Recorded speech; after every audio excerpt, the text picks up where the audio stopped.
Like so many good stories, it starts with an individual. And Jonathan Ledgard approached me and said, I know you, because I'd met him many years earlier.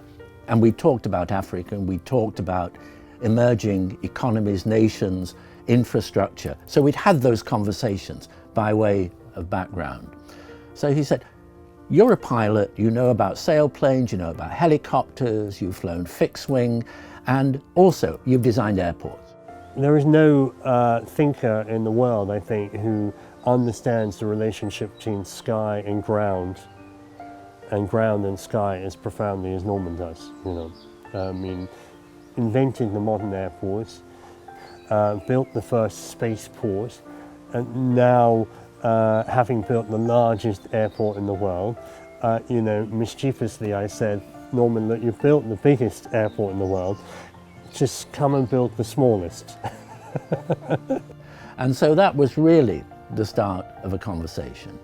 And Jonathan explained this kind of convergence of the most dynamic, futuristic technology of the drone in a humanitarian concept, that it could deliver blood, it could deliver cargo, particularly in Africa. And so he described how it could leapfrog infrastructure, countries which don't have a network of road and rail. I'm an Africanist and I'm interested in emerging economies. And we look at what is going to happen in those economies in the next 10 years. They don't have an industrial base. So these towns, which now have 20, 40, 50,000 people, will end up with 200,000, 1 million people with 70% youth unemployment. By 2025, 2030, most of those towns will have a drone port, which are connected in a network system to other towns.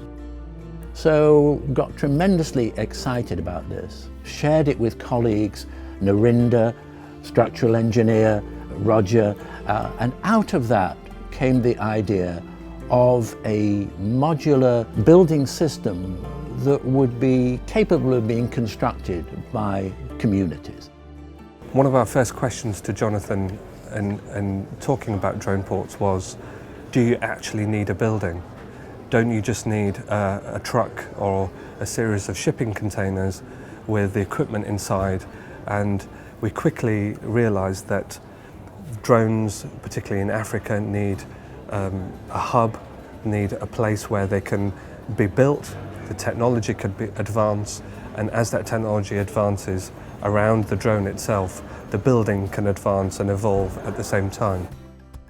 So imagine the beautiful green, lush landscape of Africa with a brick that has naturally come from the ground and has a buoyancy because of the structural form, a buoyancy that's lifted it through above the greenery.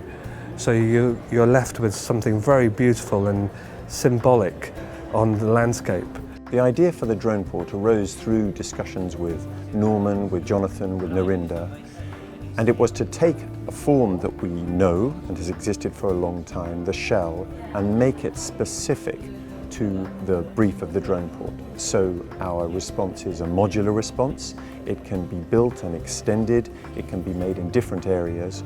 What we can bring is the knowledge of the geometry that is required and the ability to deal with particular effects such as seismic forces, earthquake forces.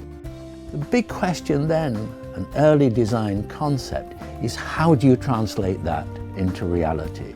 So my foundation was able to harness the energy, the enthusiasm, the idealism of university students and their professors. So we're looking at MIT in America, the Polytechnic University in Madrid, ETH in Zurich, EPFL in Lausanne. The drone ports will be constructed with local materials using local labor. The goal is to maximize the use of local resources in the community. The low-tech structure is made of earthen bricks, thin tiles of compressed soil, built using an 800-year-old technique which can be constructed with minimal support, during construction and has no steel. The vault was created using RhinoVault, which is a program developed by Philippe Bloch and his Bloch Research Group, who's one of the founding partners of ODB Engineering, which is the firm that is collaborating with Foster on this project. So the geometry is somewhat form-found, using structural parameters to create an optimized geometry. Bringing these together and then bringing in industry with another foundation, the Lafarge-Holcim Foundation. So in the case of Lafarge-Holcim, it meant redeveloping a product that already existed. Durabrick is a building brick that exists for building predominantly affordable housing in emerging countries. And it was a matter of reshaping it, making a tile, actually more than a brick, that has at least as good properties as the brick itself, so that it really works. And out of this is just a great story, because the foundation was able to bring all these different parties together and to use the Venice Biennale as a showcase, as a demonstration of a group building a typical module, and its creation being filmed becomes the manual for those more remote rural communities. So when you see this vault emerging in the Arsenale in Venice, you realize that its coloration is the same as the historic buildings around it. So if it's capable of being built under the leadership of a master mason, but essentially by students, then you realize that it can be recreated across emerging economies. And being a self-build, the minimum products are transported and the maximum engagement of the local community.